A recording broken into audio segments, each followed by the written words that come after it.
Now, there has been a study that was conducted by the Black Sash and the London School of Economics. And that study found that lenders who target social grant beneficiaries charge them very high interest rates, despite the loans being low risk. The research also shows that children's grants are illegally used as collateral for debt. For more on the study, I'm joined by Professor Deborah James, who is a researcher at the London School of Economics. Good to have you with us this afternoon, Prof. I'm wondering, what is it that stimulated a study of this nature to be conducted? Well, this study comes at the end of a previous study I did. I published a book in 2015 called Money from Nothing. And I was very interested in connecting up with the Black Sash to see what the latest was on the story of debt. I originally charted a huge rise in unsecured lending during the 1990s and the 2000s, which the National Credit Act didn't do very much to curb. And I was interested in finding out what the most recent thing had to do with on the debt story, particularly because of the fact that Net1 was involved in rolling out social grants to the huge number of beneficiaries around the nation, but had been accused of using these loans as collateral using the grants as a collateral for loans. And where does regulation come in here as far as the usage of social grants? I think that regulation might have started becoming much more effective in urban areas and for people who are taking out large loans, mortgages, vehicle finance, etc.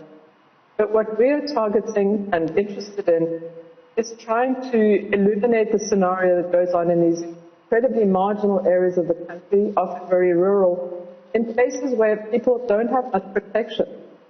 And although these people do want to borrow, and in a sense you can't regulate completely against people who need to borrow, at the same time, we are very keen to try to find ways of protecting them from the worst excesses of the worst and most egregious lenders.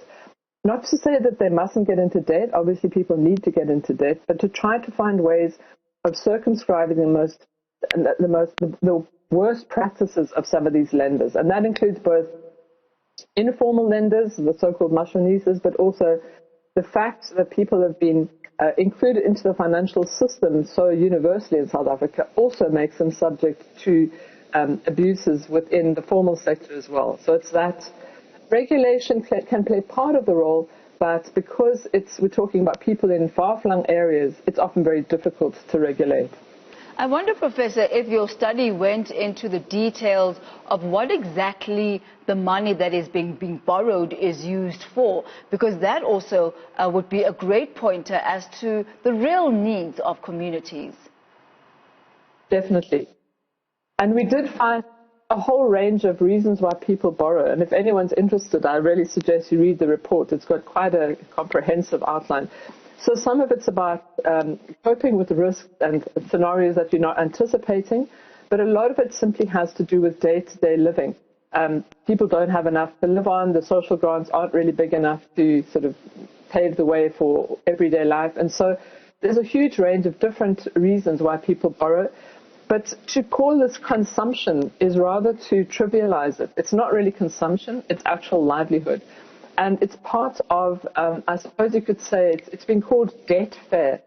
What used to be thought of as welfare provided by the government has now become a bit of welfare provided by the government plus debt. You're almost having to borrow in order to ensure your own welfare. So it's more borrowing for welfare than it is borrowing for so-called consumption. And I like the distinction that you make there, that it's not about consumption, but it's really about survival. It's not about consumption, but it's about desperation, really. What do you believe could be some of the measures that are put in place to plug this hole? Because if you look at child grants, they also are about survival. They also are about day-to-day living for the little ones. Exactly. Well, in our report, we've outlined a range of possible measures that could be used to try at least to curb the worst excesses of this kind of practice. we don't think that any one of those measures on its own would be successful. And of course, you can't really change the entire capitalist system overnight either. What we're talking about more is small incremental ways of tackling this. So part of it is about making people feel a little bit more empowered. Part of it's also about making creditors fund debt advice, because that's what happens here in England. Creditors, like the banks, actually have to pay a levy. And from that levy, our debt advisors are paid. So that would be something we would really advise. But of course, it's hard to do that in remote rural areas. There's also there's a range of other issues as well. But I think our central message is lots of things need to be done at the same time, at once, as a sort of combination of measures, rather than just singling out, for example, punishing of creditors. You don't want to ban people from borrowing. They often need to do it. But you do need to make sure that the interest rate they charge is not as high as it is at the moment. And you also need to make sure that the consumers, i.e. the debtors, have a little bit more transparency on what it is that the terms and conditions are that they are borrowing under. And what does this say about inequality within the country, and I guess inequality within the lending sector as well? It says a lot, because some of the people who lend to other people often are people within the community, and that ranges from your big-scale mashonisas, who are often thought of as very terrible and indeed can charge gigantic rates of interest, right the way through to much smaller-scale mashonisas, who are actually just your neighbor, who might belong to a stokvel, and a stokvel wants each person to lend out some of the money at interest. They often have much more flexible terms and conditions. So there is inequality both within the lending community and, of course, across the country, right nationwide.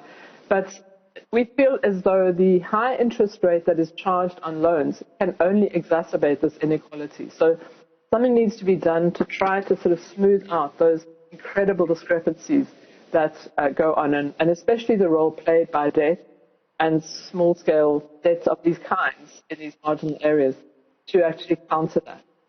And where do you believe that this education should be taking place? Do you believe that it's the role of the consumer, that they're the ones that need to be educated, or the credit providers, or perhaps even government itself, as far as how they manage SASSA, especially in light of the realities on the ground of how that money is being used? That's a very tricky one. I think there's so little capacity to deliver this kind of education, and I've always been rather suspicious when people blame debtors and say, oh, well, if they were just a bit better educated, everything would be fine, they would stop borrowing. Many of these people know exactly what they're doing, but they just don't have any alternative. So I do feel as though some type of education could be useful, but it would require a lot of funding and a lot of organization. What I actually feel would be even more useful to some degree would be providing fairer alternatives. So if there were a range of lenders locally, some of whom actually charged lower interest rates and actually demonstrated to people that they could have a fairer outcome, that would probably be the most effective way of actually adjusting this scenario. And that does happen here in the UK.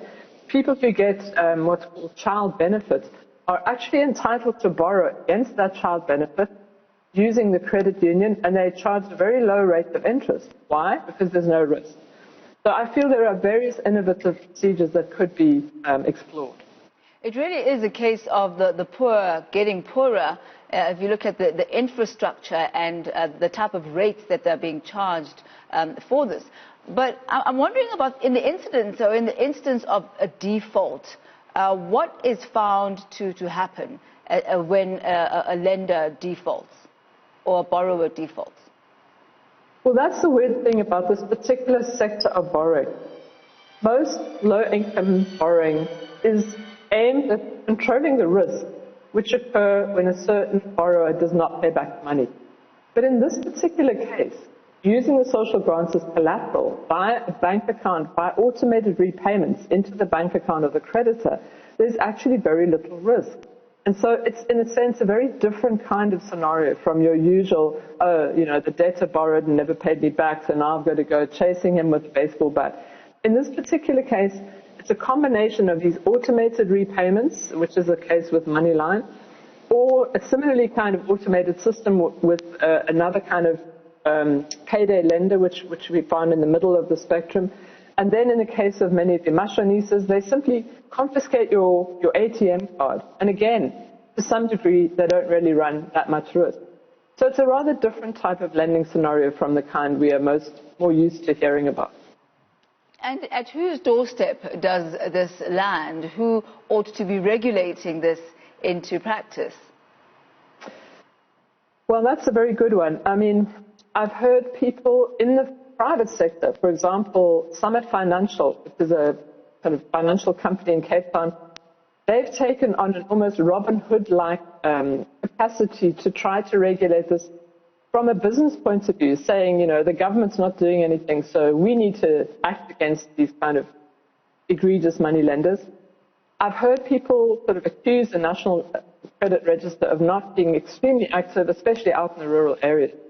I feel like ultimately it should be up to the government, to the Department of Trade and Industry, to play more of a role, but exactly how they would organize that would require the rollout of a lot of funding and a lot of organizational infrastructure. And what role does the National Credit Regulator play in all of this? Well, they were set up with the best of intentions. And even when I started my original research for the book, I interviewed them, and they definitely had, their heart was in the right place. But I feel they don't have enough funding to really expand their remit. And so you go into these sort of small-scale rural areas or towns. I went, for example, to Carltonville. There's hundreds of lenders, storefront lenders in Carltonville. All of them have got a piece of paper stuck up there showing, we abide by the National Credit Regulator. But in effect, you don't really feel like there's that much in the way of inspections going on. It's a smallish organization, and it's spread very thin. And that's, I think, where people like the Black Sash have played such an important role, in a sense trying to push the regulatory bodies into playing their role a bit more effectively.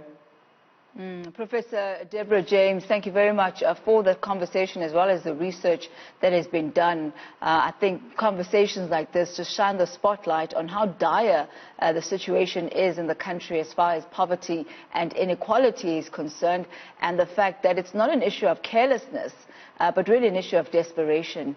And what a sad state in order to be in debt just to be able to survive. Surely we all do deserve a whole lot more than that. But thank you very much for the time that you've given us this afternoon.